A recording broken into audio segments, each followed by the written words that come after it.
Sang-ayon ka ba o hindi sang-ayon? Tungkol sa presyo ng pagkain sa kantin, sang-ayon ka ba o hindi sang-ayon? Yan ang tanong kong dapat niyong sasagutin.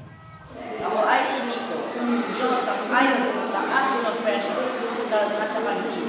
Isa akong estudyante nang bumabaon ng 100 piso lamang ang aking pangulanan tayo.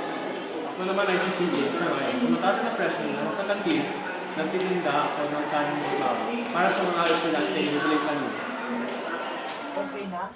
Simulan na natin ngayon ang labanan tungkol sa presyo sa kantin na panonoorin na natin ngayon hapon. Kaya sa manonood, pwedeng boses maingin. Ako ay si Nico. Hindi ako sang-ayon sa mataas ng presyo sa kantin.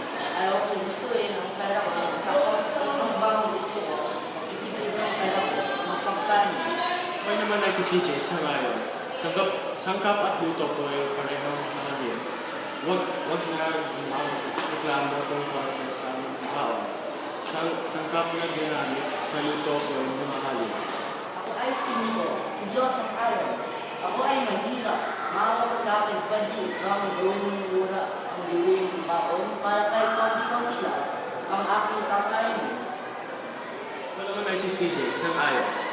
Sabi ko sa iyo dapat mamahalin ang mga binibili bawal. Ang mga mag-aral pwede hanggang sa mga.